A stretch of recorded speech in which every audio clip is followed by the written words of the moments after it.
y a deux problèmes. Le premier problème, c'est que dans la trajectoire de la pensée martiniquaise, on a eu le phénomène de la négritude. Et c'était important la négritude parce que la négritude restituait aux Martiniquais la partie nègre qui était niée, qui était dévalorisée, qui était rejetée. Et c'est vrai que lorsque les Martiniquais ont reçu la négritude, l'ont acceptée, ça n'a pas été facile, mais ils l'ont acceptée, on a eu tendance à définir le Martiniquais par nègre.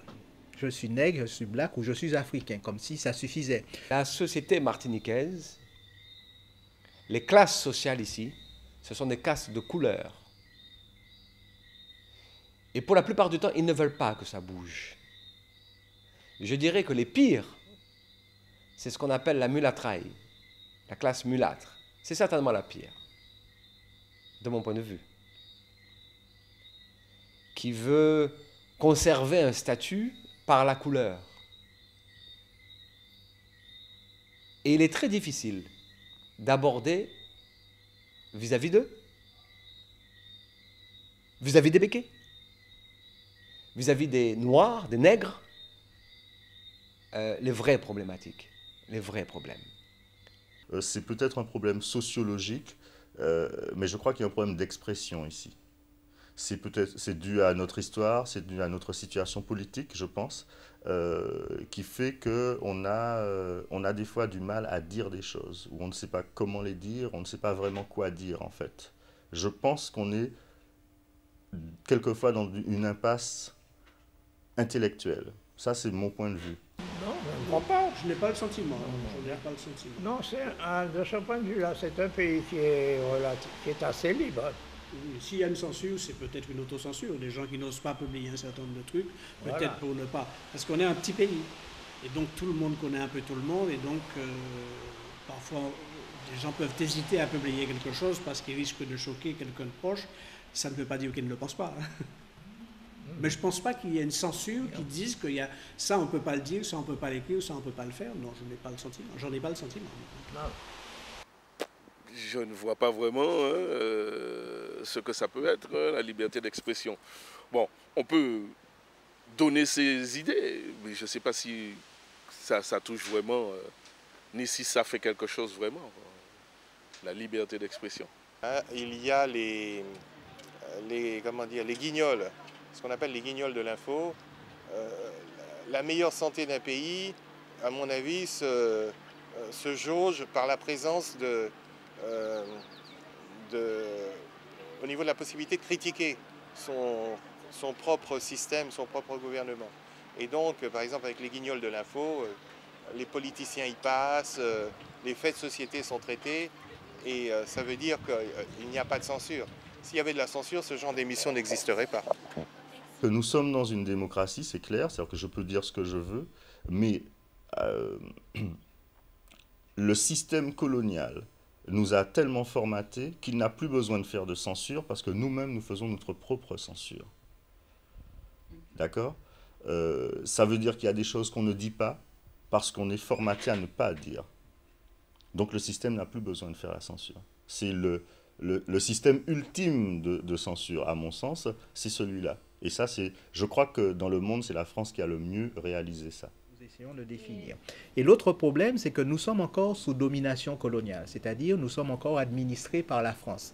Nous n'avons pas suivi le train des décolonisations. Et cette administration fait que pratiquement tout l'esprit collectif, notre esprit collectif, il est tourné vers la France. C'est-à-dire que nous regardons tous du côté de la France et nous ignorons pratiquement notre assise naturelle qui est la Caraïbe et notre assise civilisationnelle qui sont les Amériques. Nous sommes très proches, nous sommes plus proches de vous, pratiquement en termes de structure d'imaginaire, que d'un Français. Et pourtant, tous les Martiniquais, aujourd'hui, sont tournés vers la France et vers l'Europe. Le dernier court-métrage que j'ai fait traite de l'histoire de la filiation naturelle. C'est-à-dire des hommes qui ont eu des enfants dans ce pays, avec des femmes différentes, qui ne les ont jamais reconnues, qui ne se sont jamais occupées. Et c'est une culture en Martinique, c'est une culture qui vient de la plantation. Les premiers, enfin pas les premiers, mais ceux qui ont participé à cette culture, ce sont les béquets. C'est pour ça qu'il y a autant de métissage. Beaucoup de béquets avaient des maîtresses, ou bien ils usaient des esclaves comme ils le voulaient, des femmes. beaucoup d'enfants sont nés, issus, pas forcément de viol, hein, parce qu'on parle souvent de viol, mais d'histoires d'amour aussi, ou d'histoires légères, de petites passions, avec les béquets. Les hommes se sont retrouvés dans une place un peu particulière, on ne va pas développer, et je dirais que ces mœurs se sont développées. Un Martiniquais est toujours très fier d'avoir plusieurs femmes. C'est une fierté, ça, d'avoir des maîtresses. Les choses changent, mais c'est dans la culture. Et j'étais allé voir avec la première assistante à l'époque, c'était les premiers préparatifs du film, on était allé voir dans le nord de la Martinique des maisons elle voulait m'emmener voir. Et elle m'avait emmené dans une maison où j'étais toujours très bien accueilli d'ailleurs, et c'était toujours des grandes maisons coloniales qui appartenaient à des béquets. Et il y a une dame qui m'a dit, une béquet, votre scénario ne me plaît pas. Alors je lui dis, écoutez, je n'ai pas compris, elle était assez froide avec moi, et je ne comprends pas, elle me dit, parce que vous traitez de sujets qui sont passés, pourquoi toujours raconter des histoires passées? Et je lui dis, mais c'est un sujet très actuel. Les sociétés monoparentales, des femmes qui ont plusieurs enfants, de plusieurs hommes différents en Martinique, c'est un des drames de la société martiniquaise, c'est un des problèmes, c'est une des causes de la jeune délinquance dans ce pays. Les gens qui travaillent dans les associations qui s'occupent de ça connaissent très bien le sujet. Et je lui dis, c'est très contemporain. Et elle me dit, oui, oui, mais moi, ça ne me plaît pas. Je trouve que cette histoire-là n'est pas intéressante. Je n'ai trouvé aucun intérêt. J'ai dit, mais vous savez, bon, je suis parti et la fille qui m'a amené m'a dit, tu sais, c'est parce que ce que tu racontes, c'est aussi l'histoire des hommes béquets de ce pays. Et elle, en tant que femme, ça doit la renvoyer à des choses négatives. Donc elle a très mal pris. Je n'avais pas mesuré en écrivant le scénario ça. D'ailleurs, parce que je n'ai jamais pensé à un béquet. D'ailleurs. Je pense que les films qui sont écrits par les Martiniquais et faits par les Martiniquais souvent répondent à un besoin. Donc ce besoin, alors il y a des films qui viennent de sortir comme le film À l'Icaire, comme le film un petit peu avant sur Begin ou Les 16 de Basse-Pointe, etc. Ce sont des films qui répondent à des besoins. Donc ils sont écrits par des Martiniquais et ils ont une forte résonance parce qu'en fait les gens ont besoin de se voir à l'écran, de voir leur histoire, de voir des héros qui leur appartiennent.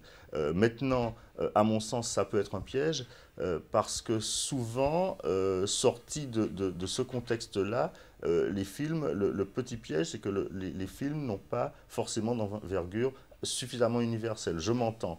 L'histoire est universelle, mais le traitement de fait que nous soyons... On est une population restreinte, hein, donc 400 000 habitants, c'est pas énorme. Donc même avec la diaspora, il n'y a pas un marché suffisant pour justifier qu'il y ait des fonds qui soient mis pour faire un cinéma plus important. Ceci étant dit... De films arrivant au niveau national pour que ça soit censuré. Et jusqu'à présent, ce qu'on a vu qui a fait des cartons, Begin est bien passé en France, mais ça reste quand même, jusqu'à présent, ça reste quand même pour un public antillais. Ça reste vraiment dans le cocon antillais. Tous les Antillais sont allés voir le film Begin en France. Et il n'y a pas beaucoup de métropolitains qui sont allés le voir, je ne pense pas. Difficulté pour les Martiniquais, déjà de voir leur propre cinéma et de voir le cinéma environnant, c'est-à-dire le cinéma de la Caraïbe.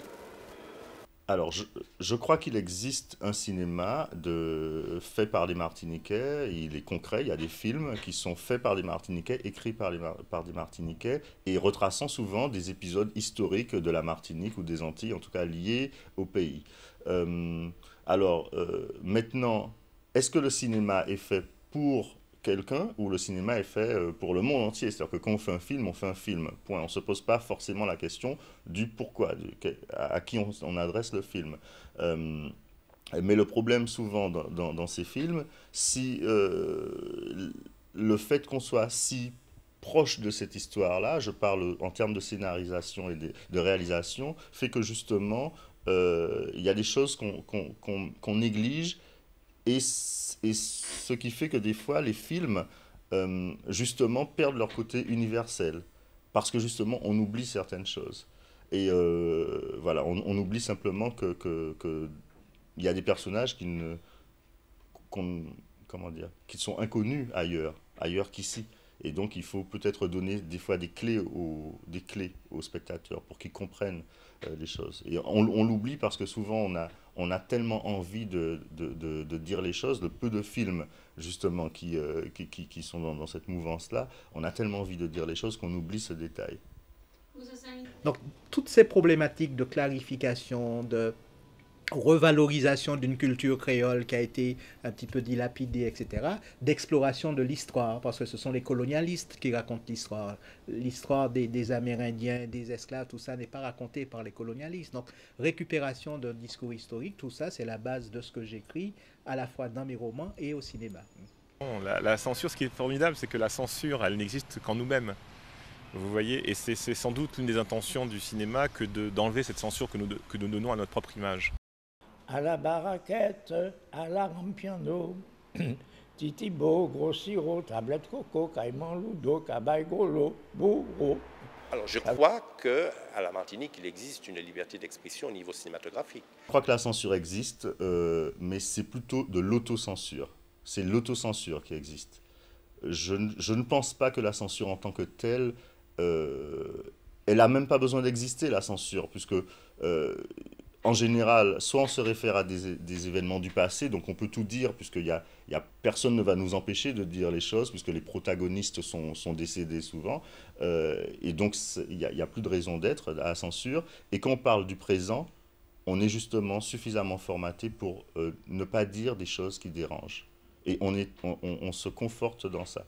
Et c'est un vrai combat que nous avons à faire contre nous-mêmes pour dire les choses telles qu'on a envie de les dire, sans avoir peur de le dire. C'est pas gagné. Une censure du film martiniquais, il faudrait que déjà qu'on ait un cinéma qui arrive, je ne sais pas, au niveau national, de manière à ce que ça soit censuré, si le cas se présente. Mais jusqu'à présent, on n'en a pas encore eu, puisqu'on est quand même sous la juridiction cinématographique française.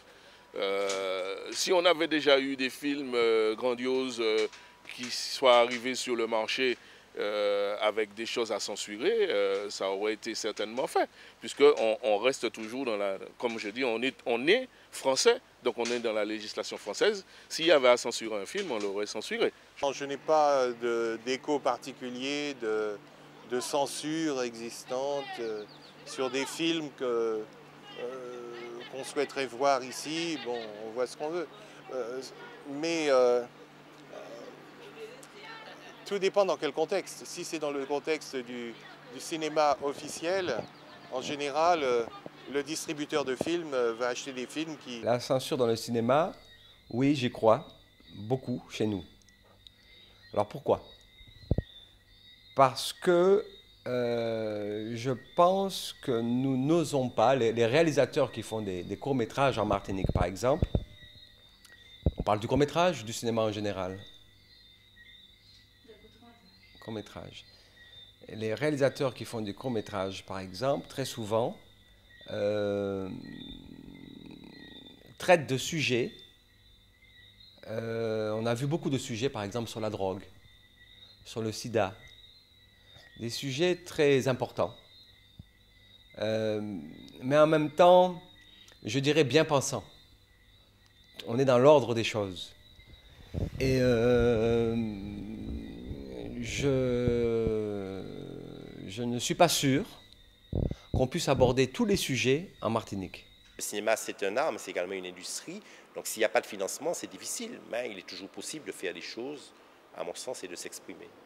Le cinéma italien, le cinéma français, quand on écoute les cinéastes et les acteurs, ils ont toujours rencontré des difficultés. Chaque créateur, même s'il appartient à un pays dominant ou à un pays dominé, un pays de blancs ou un pays de nègres, un pays de tout ce qu'on veut, il rencontre des difficultés qui sont dues à son contexte. Il y a toujours un contexte difficile. Il n'y a pratiquement pas de grandes œuvres littéraires, cinématographiques, esthétiques, artistiques, en théâtre, qui n'aient pas été confrontées à un contexte difficile. l'art se définit par sa capacité à bouleverser un certain nombre de contraintes. Alors il ne faut pas que nos cinéastes, et surtout vous, il ne faut pas rentrer dans une attitude nous sommes dominés, l'Occident domine, nous ne pouvons pas faire, il y a de la censure, etc. Il y a toujours des impossibles. Et la puissance de l'art, c'est de transcender les impossibles, de traiter les impossibles, mais les transcender, et surtout de ne pas se tromper sur l'objet de l'art aujourd'hui.